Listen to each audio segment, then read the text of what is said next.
if you get your reading and you sort of break it up and extend it across time, that information can be absorbed so much deeper because you're revisiting it over time and interacting with it in different ways. Bro, I'm a professional carpenter. Hi there. So I wanted to make a video today showing the workflow for learning things that I've set up across Notion, Workflowy, and Anki. Why do you have 18 different screwdrivers? Shouldn't you just be focusing on taking notes rather than... Bro, I'm a professional carpenter. And just give you a brief tour of that. It's pretty simple to set up. So it allows you to pull in content from anywhere across the web, make detailed notes and highlights, and then drill down into the most important bits and commit them to memory if you need to. I got this idea from Tiago recently on a video from the Keep Productive YouTube channel, and he's talking about progressive summarization. Progressive summarization is really just a highlighting technique. Highlight the best parts of something you're reading. That's the thing everyone already does, mostly. But then highlight the best parts of those highlights. And then highlight the best parts of those highlights. You do it in multiple stages, and sometimes those stages are spread way out over time, right? So your learning process and your reading, instead of being this one moment in time, if you get your reading and you sort of break it up and extend it across time, that information can be absorbed so much deeper. All right, so here we are in Notion. So as you can see here, I've created a database and titled it Learning Workflow. This is the Kanban view. I've grouped it into a few categories: on deck, Notion, Workflowy, Anki, and ready to file. Just by default, anytime you clip something with the Notion web clipper, which I have installed in Firefox here, I believe it's on Chrome as well, and you choose to put it in the Learning Workflow database, it's just going to drop automatically down to the bottom here. But let me show you a couple of real examples that I'm working with here. So when I'm ready to start learning something, I kind of go into the no status column, go ahead and move it to on deck. I might do that during a weekly review or something. And then when I'm ready to start annotating it and taking notes in Notion, I'll go ahead and move it to the Notion column. So let's just take this thing about Derrida here into Notion. So it pulled the article text here, and I've gone through and just highlighted some things, just being pretty liberal with the highlights here. Go ahead and move it to the Workflowy column. So here's my Workflowy, Derrida. And these are just basically the pared down highlights.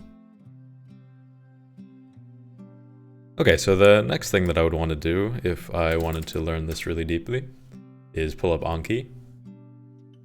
You can see my existing decks here. So I'd create a deck, name it like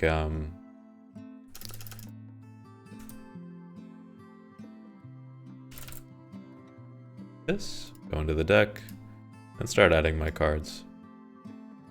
So the first one might be, what is deconstruction? And we would go here and just pull them in.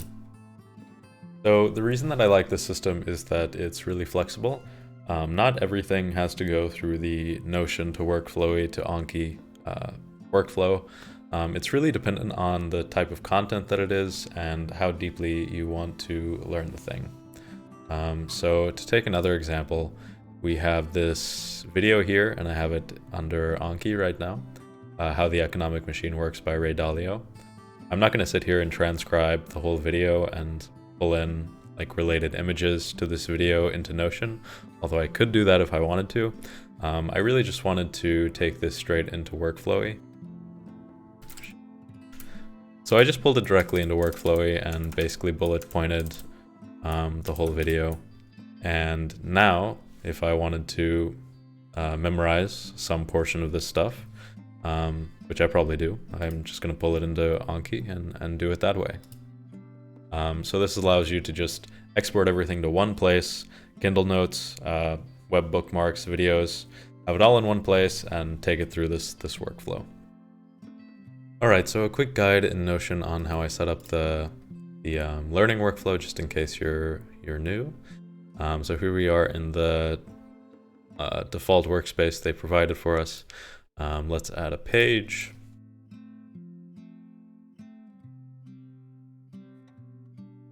I usually start with a table, so let's type slash and then table full page. We're going to title it learning workflow again.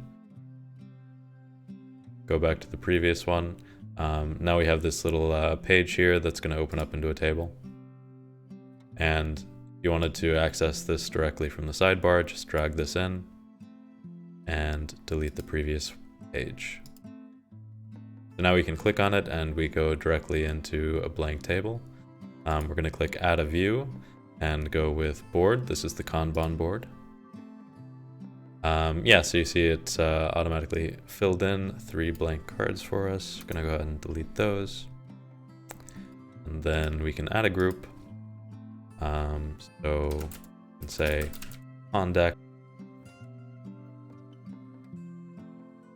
All right, so let's pull some content here using the web clipper. And then we would just click on the web clipper and title will autofill, and you can switch workspace. So yeah, you can see the learning workflow that we just created there. Save that. And then here we are.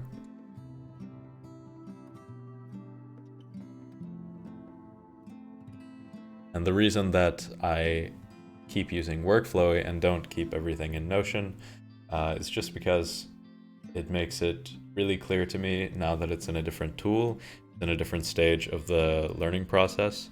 And also, I guess you can use some of the Workflowy functionality in Notion with the toggle view. But personally, I just find that I end up fighting with that quite a bit. It just doesn't feel that nice to use. And I really like being able to create bullets really fast and move big chunks of bullets around in Workflowy. All right, so that's about it. As a quick recap, I like this system because I can pull everything into Notion no matter what the source is. I can take detailed image-heavy notes and highlights, and then I can drill down using Workflowy and then commit it to memory using Anki. So that's all. Like it if you liked it. I left a referral link to Workflowy in the description. If you use that, you get double the number of bullets as a free user. You go from 250 to 500, and I get some extra ones as well. All right, thank you.